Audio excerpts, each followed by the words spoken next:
Ustazah, hari ini kajian kita temanya adalah metode mengajarkan syariah pada Ananda. Ya. Monggo, Ustazah. Jadi topik ini sengaja saya angkat. Satu sisi bahwa di tengah-tengah kita hari ini itu sedang terjadi banyak usaha untuk menstigmatisasi syariah yang kemudian akhirnya membuat orang tua itu malah ketakutan gitu ya, mengajarkan syariah, atau kemudian membuat orang tua muslim itu malah ragu bahwa ketika mengajarkan syariah, sebenarnya syariah itulah yang kemudian akan menyelamatkan Ananda, yang mengantarkan anak-anak mereka itu ada pada kemuliaan, ketinggian, dan keberhasilan. Karena masifnya serangan-serangan tersebut ya. Dan kita juga tahu bahwa seluruh orang tua pasti menginginkan anak-anaknya itu menjadi anak-anak yang solihah ya, yang baik, yang dia itu tahu apa visi misi hidupnya, dia taat pada Tuhannya, taat pada orang tuanya, melakukan kewajiban ibadah ataupun kebaikan yang lain tanpa disuruh. Itu pasti semuanya menginginkan seperti itu. Dan kita tahu bahwa apa yang kemudian diperintahkan oleh Allah sebagai Al-Khaliq kita dalam bentuk ibadah kah, dalam bentuk hal-hal tertentu kah, dalam bentuk kebaikan amal soleh yang lain kah, itu sebenarnya adalah bagian dari syariah. Nah, meskipun banyak yang menginginkan untuk mendapatkan atau memiliki anak yang seperti itu, tapi mungkin juga tidak banyak yang dari kita para orang tua itu ngerti bagaimana cara mengajarkan metode mengajarkan syariah itu, sehingga anak-anak kita itu tidak malah trauma gitu ya, tidak malah trauma dengan syariah, yang justru ketika kemudian disuruh ngaji, disuruh sholat itu malah stres gitu. Supaya tidak seperti itu, tetapi mereka kemudian tumbuh menjadi anak-anak yang secara alami kemudian bangunan kepribadian Islamnya itu kokoh, taat pada syariahnya juga kokoh. Itu gimana caranya, itu mungkin belum banyak yang ngerti. Jadi ini bisa dikatakan pondasi awal gitu Ustazah untuk mendidik seorang anak. Ya, makanya jadi pada hari ini semoga apa yang akan kita bahas hari ini itu bisa menjadi masukan, jadi inspirasi bagi para orang tua muslim, bagaimana sih sebenarnya metode mengajarkan syariah ini sebagaimana yang Rasul contohkan. Jadi ada sebelum saya bicara kepada metodenya, saya ingin mendahului atau memprologinya dengan menyampaikan bahwa sebenarnya mengambil syariah, mengajarkan syariah kepada anak-anak kita itu adalah konsekuensi keimanan kita. Ini sebenarnya bukan semata-mata untuk anak ya sebenarnya ya. Jadi taat kepada syariah, hidup bersama syariah, mengambil syariah secara kafah, itu adalah bagian dari konsekuensi keimanan kita. Itu bukan hanya untuk anak kita, tapi kita juga.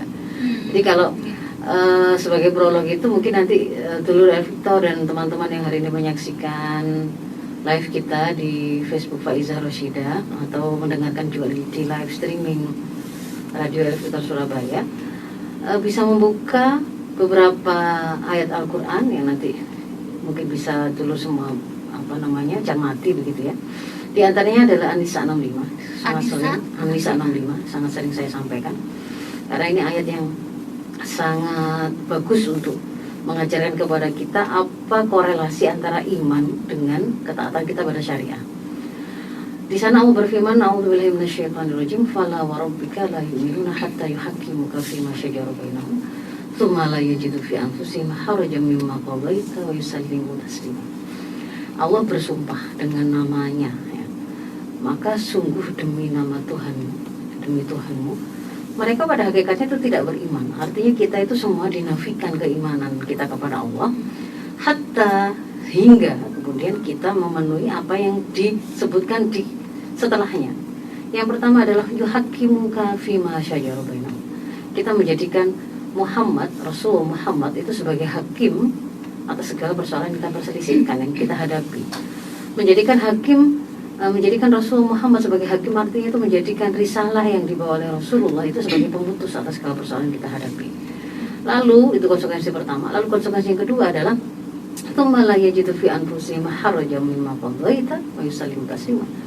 Kemudian tidak engkau dapati pada diri mereka itu rasa keberatan sedikit pun atas putusanmu tadi. Jadi misalkan kita mau bertanya apapun ya pertanyaannya, bagaimana sih baju yang bagus untuk saya pakai atau untuk anak saya pakai, makanan apa sih boleh saya makan, mana yang tidak, persoalan apapun itu sampai pada tataran bagaimana sebenarnya mengelola kekayaan negara sampai pada level seperti itu kalau kita adalah orang beriman, maka konsekuensi dari keimanan pengakuan kita itu adalah kita kemudian mencari jawabannya, merujuknya itu adalah kepada apa yang dibawa oleh Rasulullah Muhammad, yaitu risalahnya, yaitu syariahnya.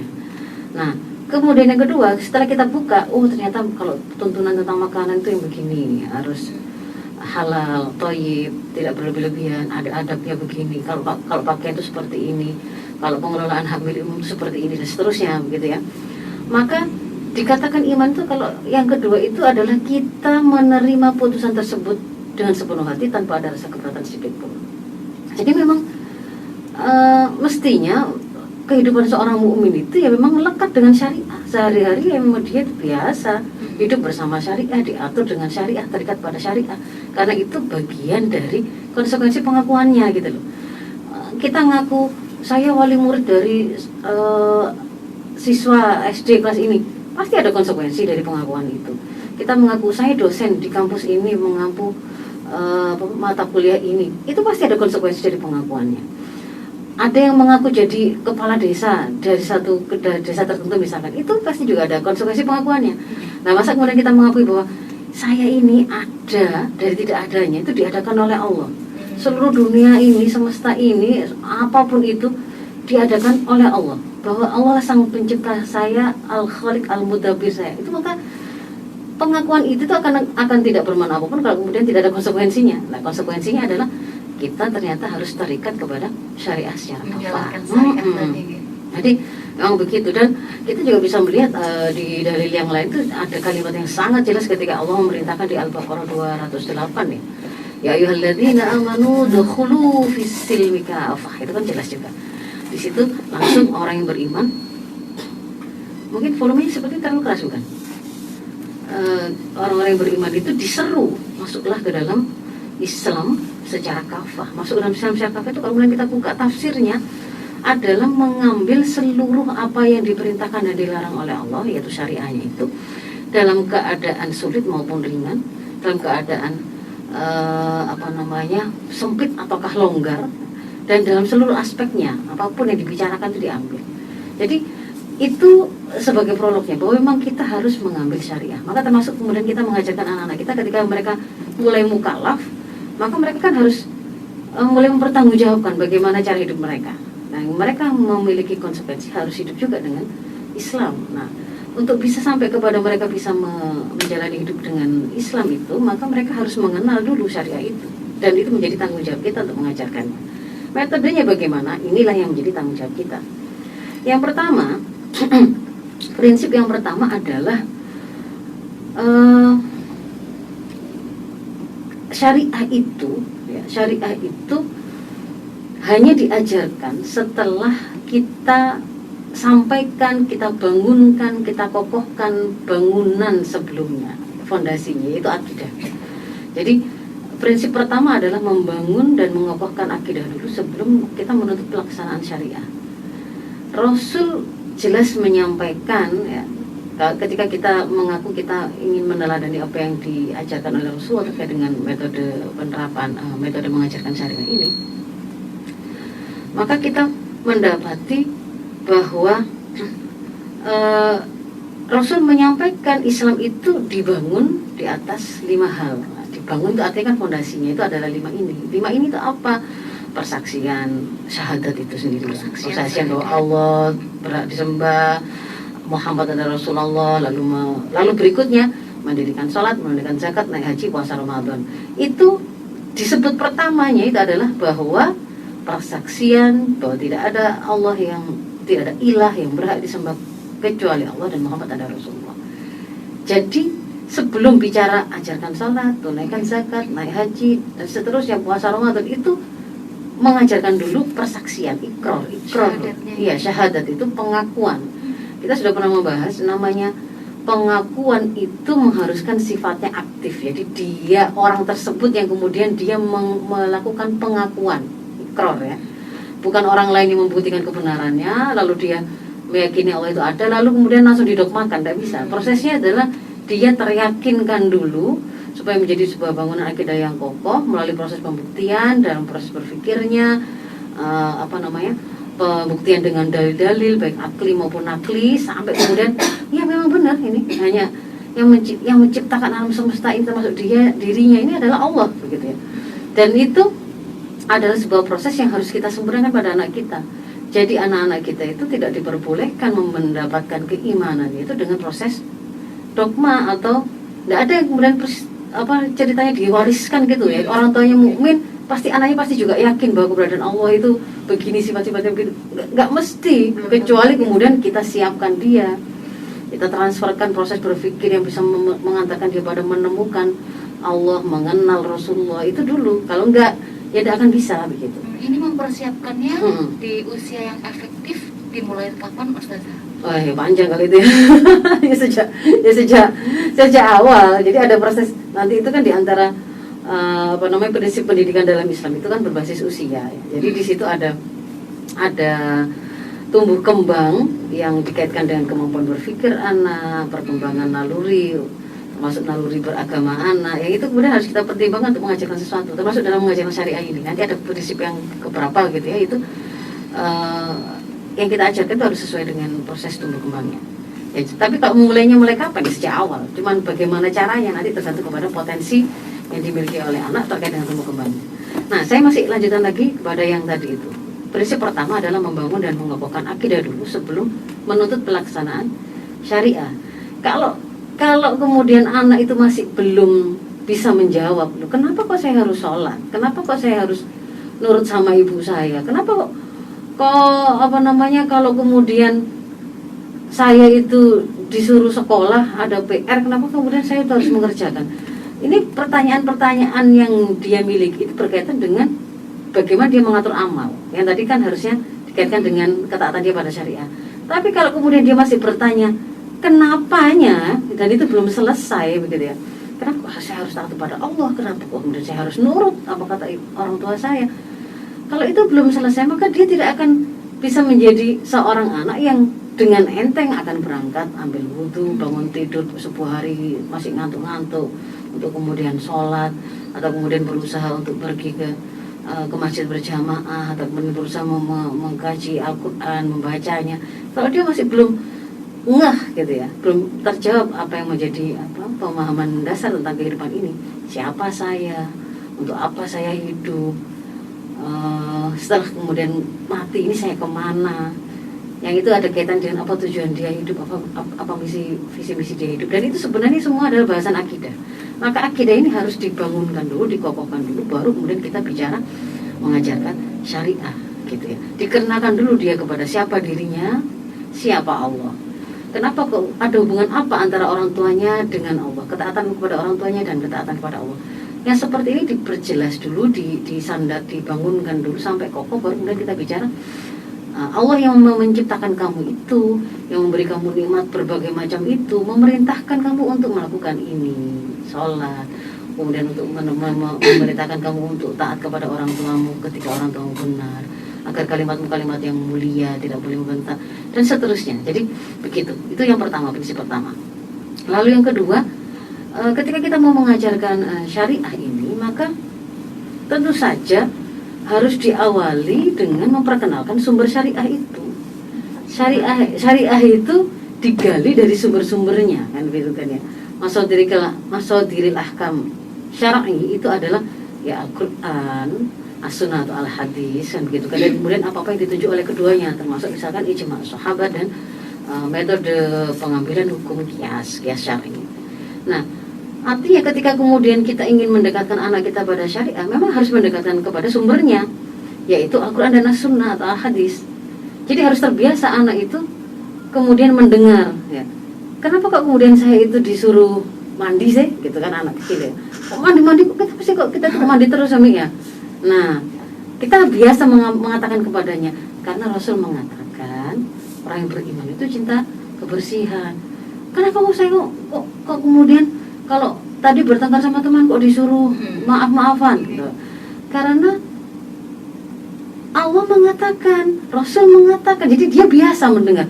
Oh, ternyata setiap kali saya itu diajari, saya disuruh begini, saya dilarang itu orang tua saya itu semata-mata karena nurut sama Allah gitu. Karena sebenarnya itu adalah kata-katanya Allah, itu perintah dari Allah, itu larangan dari Allah. Kenapa kalau aku waktu dibikinkan makanan terus gak suka, tak bilang, misalkan dia bilang gak enak ini, aku tuh gak suka makanan ini seperti itu. Nah, itu kemudian kita sampaikan, kalau kata Nabi Muhammad gitu kan ya, berarti kan hadis itu. Kalau kamu mau suatu makanan itu maka makanlah, tapi kalau tidak mau sudah tinggalkanlah dan jangan mencela makanan, sampai gitu. Jadi dia akan terbiasa mendengar segala apa yang diminta oleh orang tuanya, diajarkan oleh orang tuanya itu dilakukan atau tidak dilakukan, itu ternyata ada sumbernya gitu. Sumbernya adalah perkataan Allah yaitu Al-Quran, dan sumbernya adalah perkataan Rasulullah yaitu hadis. Atau hadis itu bisa perkataan, bisa apa yang dilakukan oleh Rasul, tergantung kita menceritakan ya kan. Rasul pernah begini, lari-larian. Rasul pernah ngasih tahu ke sahabatnya, ketika ada seorang sahabat yang manggil anak kecil, sini tak kasih hadiah. Ternyata waktu dipanggil anaknya datang, nggak dikasih hadiah. Oleh Rasul diingatkan, kalau kalian memanggil anak kecil lalu menjanjikan sesuatu dan dia melakukannya, maka berikan, kan begitu kan ya. Jadi tidak boleh kalau misalnya kita itu membohongi orang tua, membohongi anak kecil, kayak gitu itu dia juga ngerti, oh itu juga niru apa yang dilakukan oleh Rasulullah. Ini berarti kalau anak kecil, seorang anak paham terhadap sumbernya, meminimalisir kata kenapa. Nanti dia akan akan terbiasa meletakkan ketaatan itu ternyata kepada Allah dan Rasulnya. Apa yang dia mau taati dari kata orang tuanya itu oleh orang tuanya kan dialihkan dan dilanjutkan. Sandarannya adalah taat kita kepada Allah dan Rasulnya. Termasuk ketika misalnya orang tuanya itu sholat, anak itu nangis seperti apapun, anak itu akhirnya ngerti kan. Orang tua saya tidak akan kemudian meskipun saya guling-guling minta apa-apa ketika sedang nangis, nggak akan dinaikkan. Kenapa? Karena pada waktu sedang sholat itu orang tua saya akan taat untuk menyelesaikannya. Kalau saya, kecuali saya dalam keadaan bahaya, mungkin dia akan ngerti kan, dalam keadaan bahaya mungkin akan membatalkan sholatnya. Tapi kalau enggak, jadi nggak mungkin lah saya itu akan nangis-nangis minta sesuatu ketika orang tua saya saat percuma gitu kan. Jadi kan ngerti sendiri dia. Jadi dari situ dia akan terbiasa meletakkan ketaatan kepada Allah dan Rasulnya itu di atas ketaatan pada apapun, termasuk dia memahami kenapa orang tua saya itu harus saya taati itu ya karena orang tua saya dalam rangka taat pada Allah dan Rasul. Dan ini kemudian juga akan menjadi sandaran dan semangat tersendiri. Kenapa kok saya harus mengerti? Kenapa saya harus bisa membaca alif ba ta? Kenapa saya harus bisa membaca huruf hijaiyah, bisa membaca huruf Al-Quran? Kenapa kemudian saya harus juga mengerti apa yang saya baca gitu ya? Kenapa saya harus menghafalkan hadis? Ya karena itu nanti akan menuntun dia mengerti apa yang harus dia lakukan, apa yang tidak boleh dia lakukan. Itu prinsip yang kedua ya. Memperkenalkan anak-anak kita kepada sumber hukum atau syariat, hukum syariat itu sendiri. Lalu yang ketiga, mengajarkan syariah itu prinsip yang berikutnya adalah beri keteladanan. Nah, iya, nyuruh sholat, anak itu disuruh sholat tepat waktu, disuruh berangkat ke masjid, tapi nyata-nyata di depan matanya itu bapak yang nyuruh itu masih lagi asik main game. Ayo berangkat ya, itu sudah adzan, tapi dia yang nyuruh itu masih dalam keadaan asik menyelesaikan main gamenya atau lihat YouTube ya gitu misalkan ya. Yang betul itu ya pada waktu sebelum ketika dia menginginkan mengajarkan anak itu sholat tepat pada waktunya itu di awal waktu berjamaah, misalnya anak laki-laki, maka sebelum masuk waktu sholat sang bapak sudah bersiap. Dia bersiap dulu, sudah kelihatan rapi, manggil anaknya, ayo siap-siap sudah mau adzan. Nah, kan begitu kan ya. Yang anaknya sedang bermain dipanggil itu kelihatan oh bapaknya sedang siap. Digandeng, dibawa berangkat bersama-sama. Itu akan kemudian membuat anak merasakan bahwa perintah orang tuanya untuk melakukan sholat, pergi ke masjid berjamaah di awal waktu itu sesuatu yang berharga untuk dia ikuti karena memang orang tua saya melakukan itu. Bukan sesuatu yang akan dia bingung ya, disuruh melakukan itu, tapi katanya itu diterangkan oleh bapak itu baik, lebih tinggi 27 derajat daripada kalau sholat sendiri. Tapi bapak saya nggak pernah melakukan itu. Itu kan ada pertentangan tersendiri kan begitu. Jadi prinsip yang berikutnya adalah beri keteladanan. Lalu yang keempat, agak cepat ya karena sudah mulai 7:30 ya, jadi ada banyak ini. Yang keempat itu prinsipnya adalah ajarkan secara bertahap. Bertahap. Syariah itu nggak kemudian diselesaikan diajarkan semua gobyok di satu waktu itu, enggak. Ajarkan secara bertahap. Dia tidak sekaligus. Ada tahapan di situ, itu maksudnya ada tahapan materinya, ada tahapan waktunya, ada tahapan usianya. Step by step. Ada tahapan usianya. Jadi misalkan ketika Rasul mengatakan muru auladakum bisolah wa huwa abna'a sab'a sinin, gitu kan ya, perintahkan anak-anakmu itu melakukan sholat ketika mereka sedang berusia 7 tahun.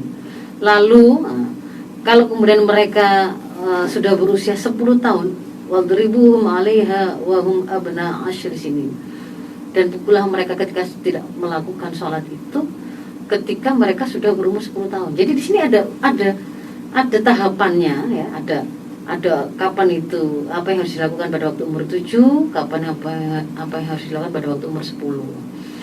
Itu ada proses sesuai dengan tumbuh kembangnya, berbasis usia, dan ada tahapan juga materinya, dan juga ada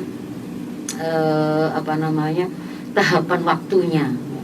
Kalau kita bicara mengajarkan prinsip dari sisi konten atau materinya kepada anak-anak kita, mengajarkan akidah itu lebih dulu ketimbang kita mengajarkan syariah. Akidah dulu daripada syariah.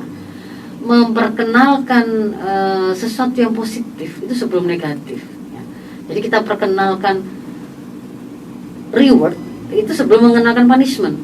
Karena dia sebelum kita mengenalkan orang-orang maksiat, kita kenalkan orang-orang taat. Jadi dia harus tahu konsep yang bagus-bagus dulu, yang benar-benar dulu, yang lurus-lurus dulu, sebelum kemudian dia mengenal sesuatu yang salah, yang keliru, yang sifatnya itu punishment. Kita kenalkan surga sebelum kita mengenalkan neraka.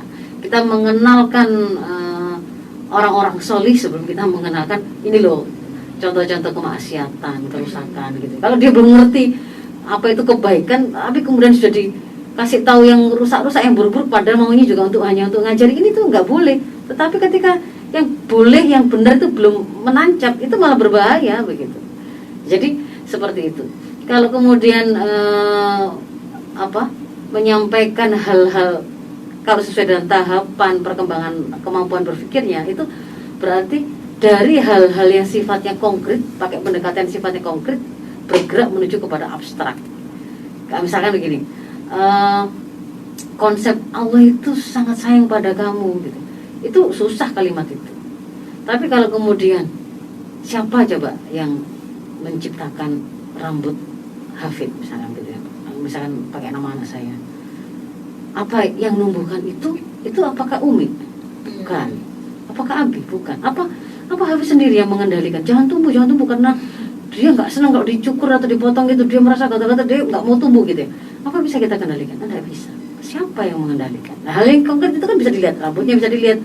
Kemudian kita terangkan, oh iya saya nggak mampu, itu kan kelihatan. Dijelaskan lalu yang punya kemampuan menumbuhkan rambut itu, memanjangkannya, atau kemudian merontokkannya, menghitung berapa jumlah rambutnya, itu adalah Allah. Sering-sering diberikan gambaran gitu guys. Sampai kemudian di situ kemudian kita perkenalkan, dia banyak mendapatkan nikmat kan, dia matanya bagaimana, penglihatannya, pendengarannya, tangannya, dia bisa meraba apa. Ketika dia merasakan enaknya makan sesuatu, coba kok bisa merasakan enak gimana? Waktu kita bukan bukunya, oh lidah kita itu bisa merasakan manis di sebelah sini, pahit di sebelah sini, asin di sini. Siapa yang ngatur kayak gitu? Kan bukan anak kita, bukan ibu kita, bukan ibunya, bukan ayahnya. Lalu siapa? Itulah Allah. Nah kalau kemudian sudah diterangkan kayak begitu, itu loh sayangnya Allah itu seperti itu. Allah yang sudah sayang kepada kamu, memberi banyak kamu nikmat begini-begini itu, lalu memerintahkan Hafid untuk ayo harus ngaji dong biar ngerti Allah memerintahkan apa, kayak gitu kan ya. Oh baru paham makna Allah sangat sayang pada kita itu gitu. Kalimat yang tadinya itu abstrak dikonkretkan dulu, baru nanti kita bicara yang kemahaluasan, kekuasaan Allah, ilmunya. Nah itu baru yang sifatnya abstrak. Jadi bergerak ada tahapannya dari yang sifatnya konkret ke abstrak. Lalu yang kelima ya, prinsip yang kelima itu kalau kita mengajarkan syariah atau sebenarnya mengajarkan apapun kepada siapapun termasuk pada anak kita itu, sampaikanlah sesuai dengan tingkat pemahaman dan posisinya ya, kedudukan orang yang kita ajak bicara itu. Bicara dengan anak SMA yang dia sudah akil, balik, kemampuan berpikirnya sudah sempurna, tentu berbeda dengan anak yang mumayyiz, berbeda pula lagi dengan anak pra atau ghairu mumayyiz. Jadi anak itu kalau dalam perkembangan kemampuan berpikirnya usia dini itu pra mumayyiz. Lalu usia 7 sampai 10 sekitar itu adalah usia mumayyiz. Berikutnya 10 hingga maksimalnya kalau balik itu kan 14 tahun kan. Itu disebut sebagai masa prabalik. Balik setelah 14 tahun ke atas mestinya bersamaan dengan proses akil yang harusnya kita siapkan. Jadi ketika anak sudah balik dia juga sudah akil, sehingga dia akil plus balik mukallaf kan gitu kan ya.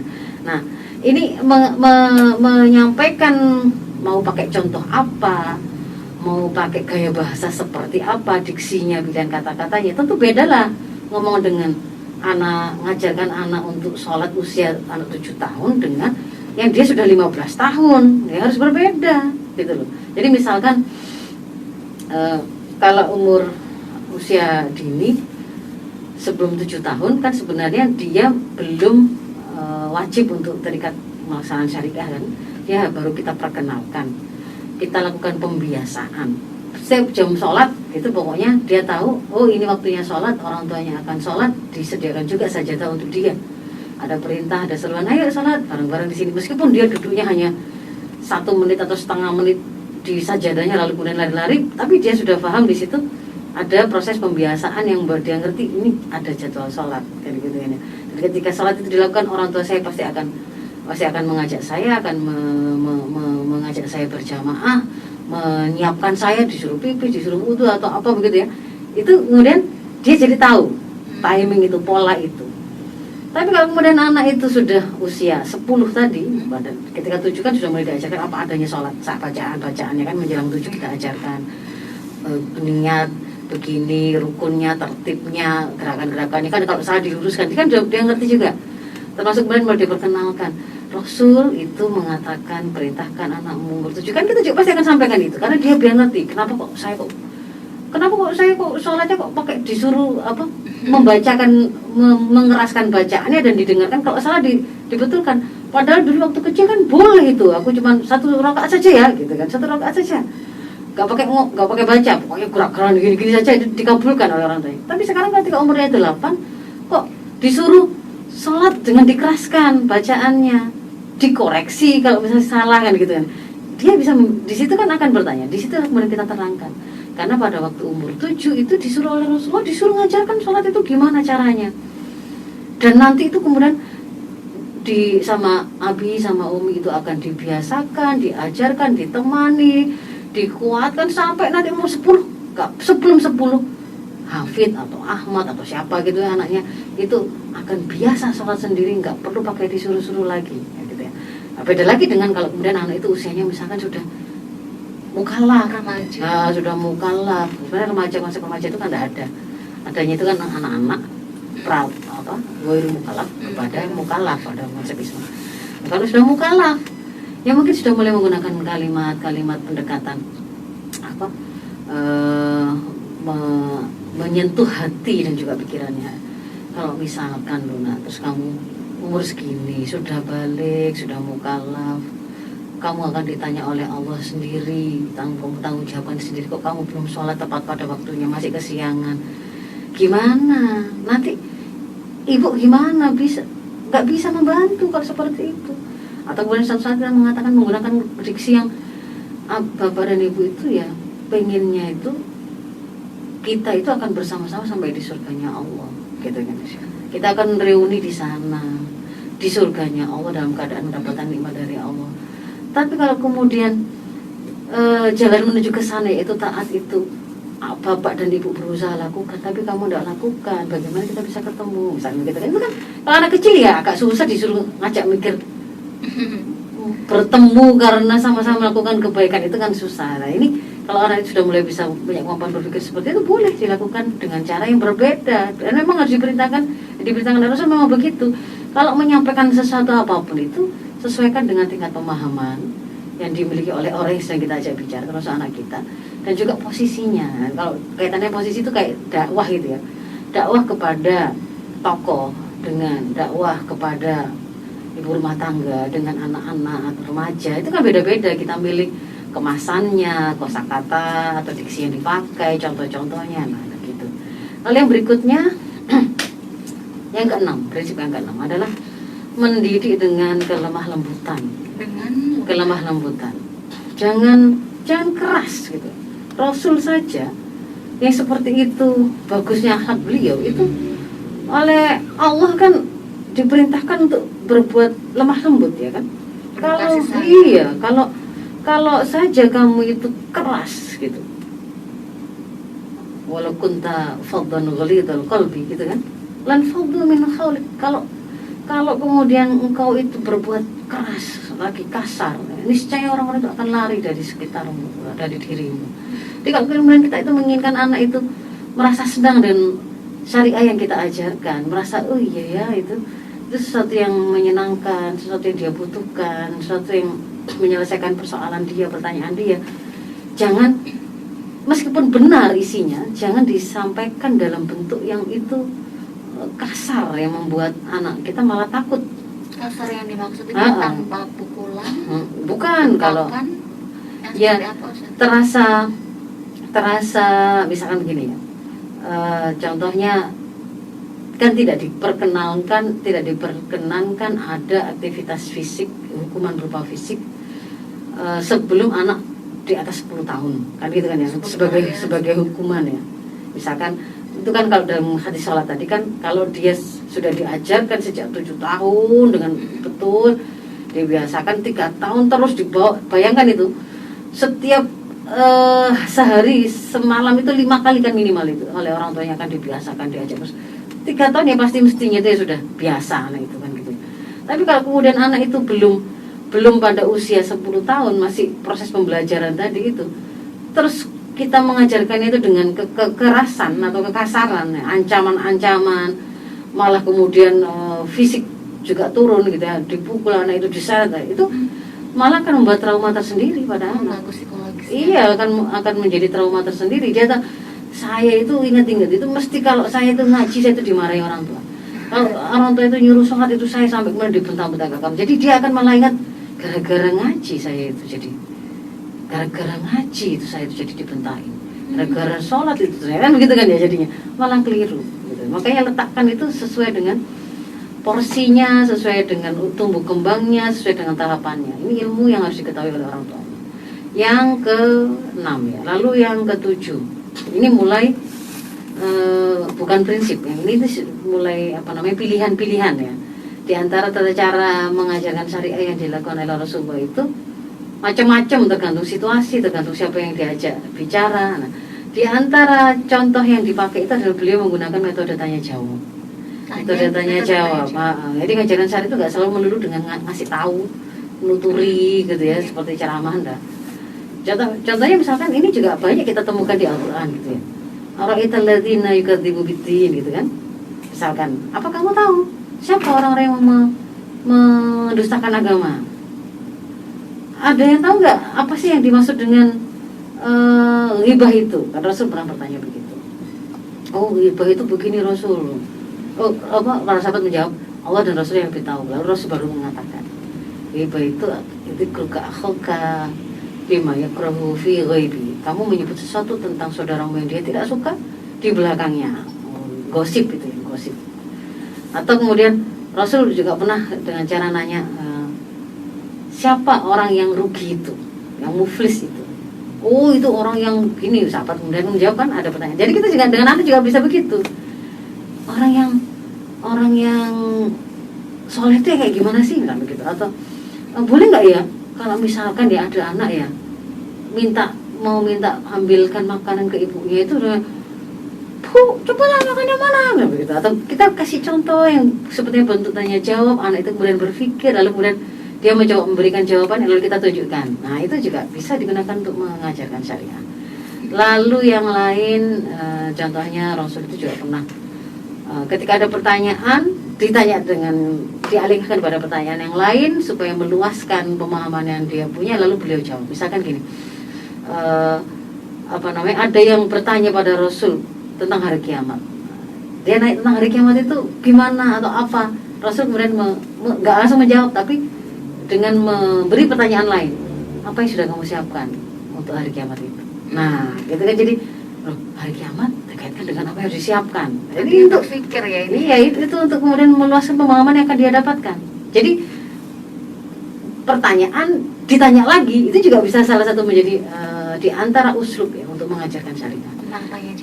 Yang lain lagi. Ya, saya kira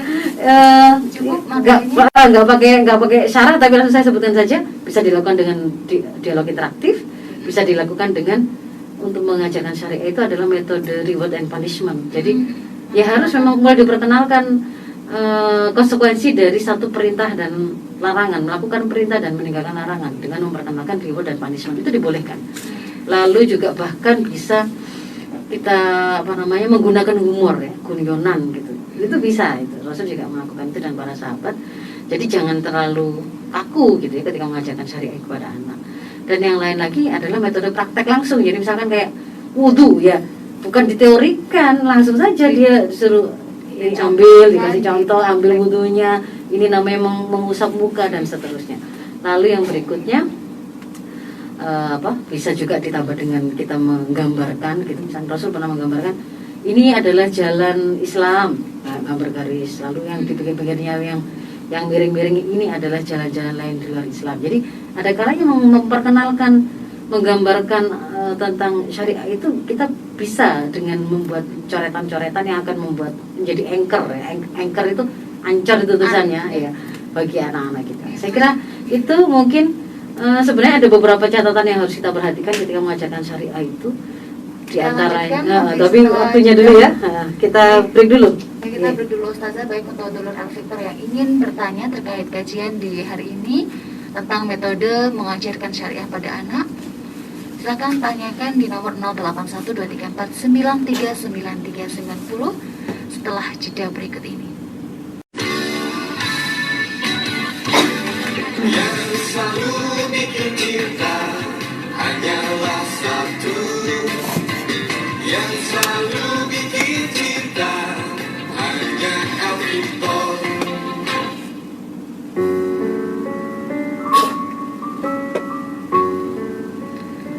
Dulur, kita lanjutkan lagi kajian pada pagi hari ini bersama dengan Dr. Ustazah Faiza Roshidah tentang metode mengajarkan syariah pada Ananda.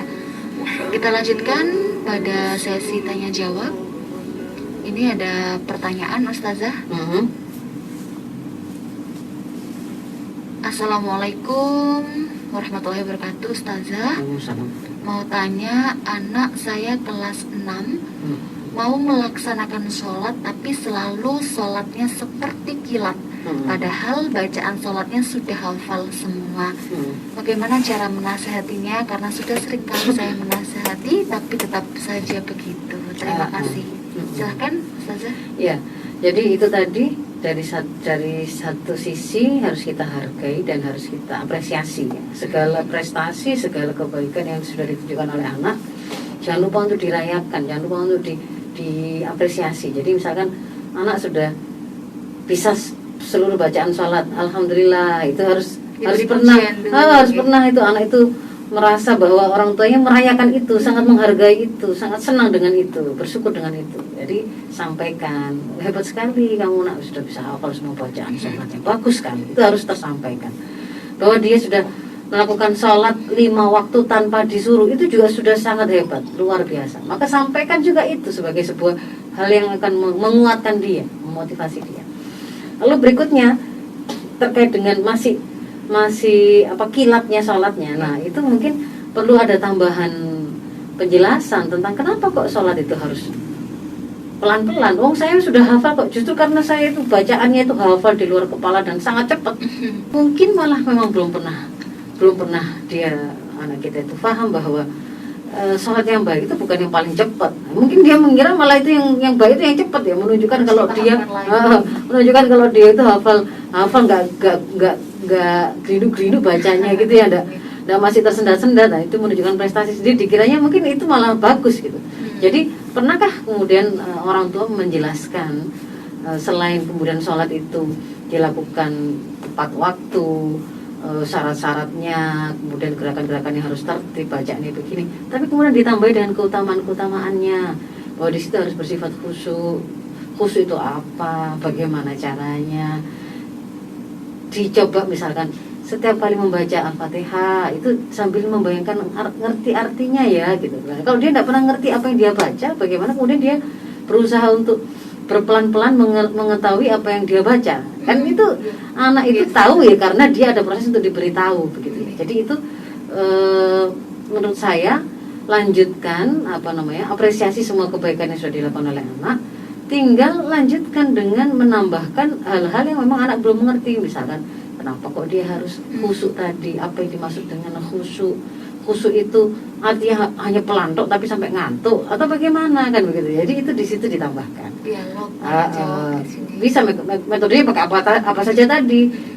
Mulai dari keteladanan, mulai dari bisa dengan tanya jawab, bisa dengan diceritakan bagaimana Rasulullah sholat, bagaimana kisah-kisah para sahabat yang saking khusyuknya itu sampai kena panah, dicabut panahnya ketika sholat itu nggak kerasa kan gitu kan ya, dan seterusnya. Itu silahkan diceritakan kisah-kisah yang seperti itu untuk menggambarkan dahsyatnya sholat yang khusyuk itu gitu. Lalu saya masuk ke pertanyaannya dari sahabat di live Facebook. Sikat dia karena waktunya sudah terbatas. Ya tadi itu ada yang bertanya tentang bagaimana kalau anak sudah terlanjur trauma ketika melaksanakan sholat ngaji, karena sebelumnya itu orang tua setiap memerintahkan memang dengan marah-marah. Nah, dampaknya kalau memang kemudian seperti itu yang terjadi, itu langkah pertama itu orang tua harus mengakui bahwa ada kesalahan yang sudah dibuat. Kalau kita melakukan kesalahan, solusinya cuma satu, taubat kan gitu ya, berhenti. Orang tuanya bertaubat. Jadi bertaubat dari kesalahan itu berarti berhenti seketika dari melakukan kesalahan yang sama. Dia tidak boleh mengulangnya di lain kesempatan. Dia kemudian meminta ridho, ya, meminta anaknya, meminta maaf kepada anaknya yang sudah dia sakiti tadi. Sampaikan bahwa orang tua itu ibu kemarin karena ketidaktahuan, bapak kemarin karena ketidaktahuan itu melakukan kesalahan. Ketika ajarkan kamu sholat dengan cara yang salah, dengan marah-marah, akhirnya kamu merasa begini. Itu sampaikan dengan kerendahan hati bahwa kita mengakui kita salah, kita meminta maaf, kita punya komitmen ke depan itu akan memperbaikinya bersama-sama. Ada komitmen yang dibangun dan sampaikan harapan orang tua kepada anak itu bagaimana. Jadi jangan sampai kamu tidak sholat karena kamu benci sama bapak ibu, itu salah, karena ibu yang salah cara ngajarnya. Tapi sholat itu harus kamu lakukan. Nah, jadi kita sama-sama ya ke depan gitu ya. Sama-sama ke depan kita perbaiki sama-sama. Kamu ingatkan kalau ibu ternyata kok masih marah-marah lagi, ingatkan. Insya Allah ibu dan ayah sudah berjanji, punya niat kuat akan memperbaikinya, tidak akan mengulanginya gitu. Jadi itu langkah pertamanya. Berikutnya nanti yang berikutnya orang tua itu perbanyaklah menuntut ilmu supaya ngerti bagaimana arahan. Karena ilmu belajar. Betul, ilmu itu ibarat cahaya. Jadi dengan menguasai ilmu ini kita akan tertunjuki sehingga ada mengurangi peluang untuk salah-salah di tengah jalan gitu ya. Begitu mungkin karena keterbatasan waktu, mohon maaf sekali belum bisa semua saya jawab. Ada pertanyaan yang banyak ini di Facebooknya. Saya mohon maaf Mbak Vina. Semoga yang kita bahas hari ini meskipun singkat itu bisa bermanfaat, mencerahkan. Aku minkum ihdinas siratal mustaqim. Assalamualaikum warahmatullahi wabarakatuh.